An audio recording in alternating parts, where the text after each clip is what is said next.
Hi, everybody. I hope you're having a great, thankful Thursday.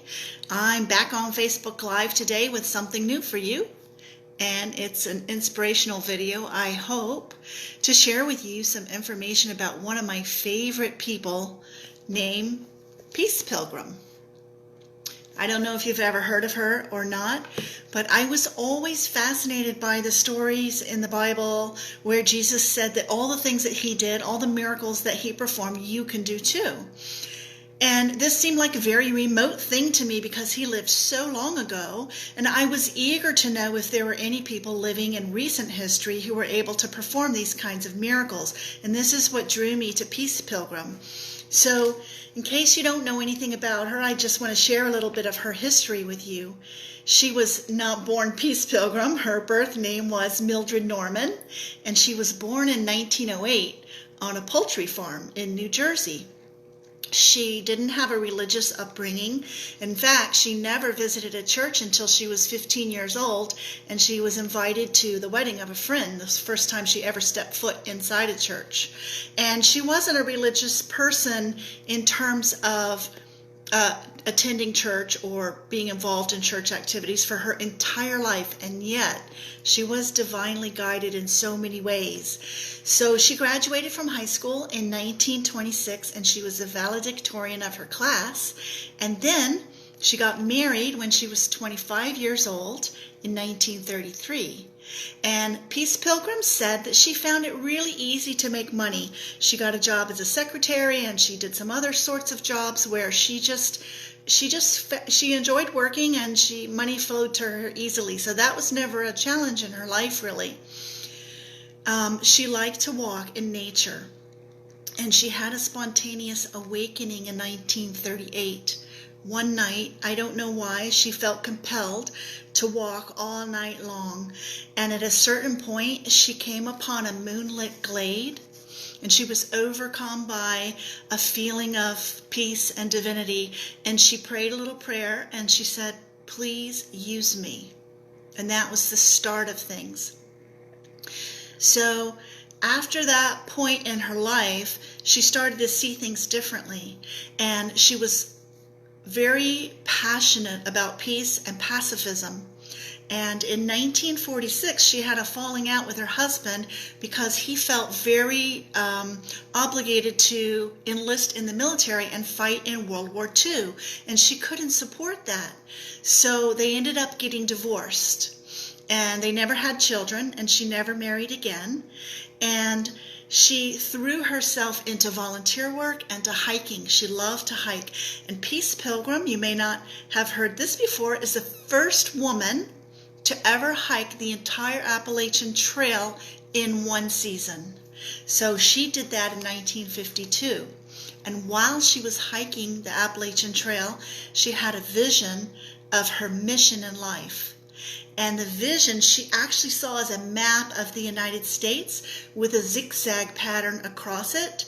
And she knew that it was her fate to walk for peace, to walk across the United States and talk to people about peace, promote peace, help people, and answer their questions.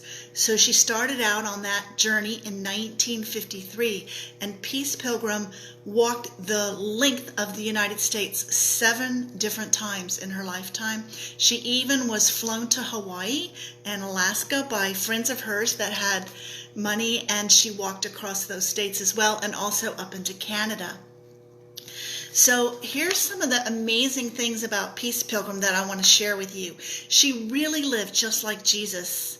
She only had the clothing. This is all she took with her. The clothing that she owned, a pair of pants, some underwear, socks and shoes, and a shirt, and then this tunic that was embroidered Peace Pilgrim across the front. And the tunic had pockets on the front. And in the pockets, she carried a comb, some writing paper and a pen, and some stamps so she could correspond with people to let them know that she was coming, and they would set up talks for her on her route. She didn't carry any money, and she was fed by people who received her wherever she went. And People gave her places to sleep, and a few times she didn't have any place to sleep, and she slept out in a field in a haystack or whatever, and she was just fine. She never felt concerned about her safety. She always knew that she was divinely supported and divinely guided, and that she didn't need to worry about anything in life. So there's a chart in this book that I want to share with you. This is a biography of her that was put together by some of her many friends. And she made this diagram of her life that shows how in her early life there were a lot of ups and downs and struggles when she was still caught in egoic thinking.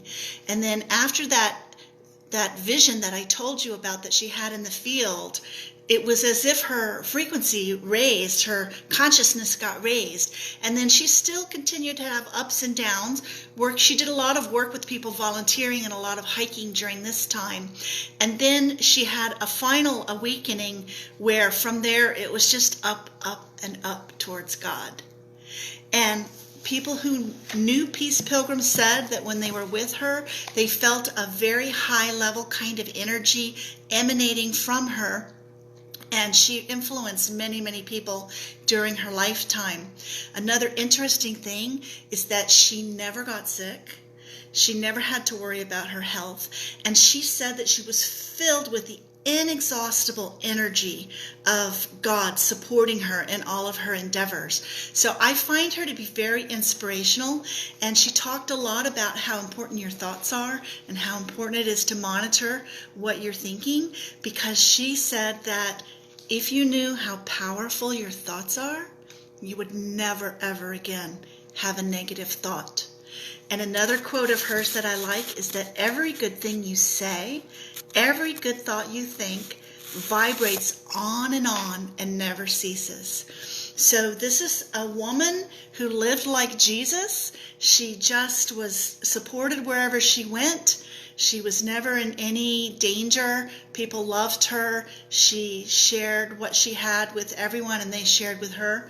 And she finally died as a result of she refused to accept rides from people. She wanted to walk. She wanted to walk and talk to the people that she met on her path. But she passed away in 1981 when she finally accepted a ride from someone, and she was killed in it was a head-on collision, and she died instantly. So I find her life very inspirational, and if you'd like to know more about Peace Pilgrim, there are lots of videos on YouTube that you can look up and books that you can read about her. My name is Teresa McGallagher. Those of you who know me personally may know that I've been working on a book for a while about enlightened and awakened people, and Peace Pilgrim is one of the people that will be featured in my book. I hope you have a lovely evening, and feel free to drop any comments down below for me that you may have or questions. Thank you so much for showing up today for this Facebook Live. I appreciate you, and I bless you.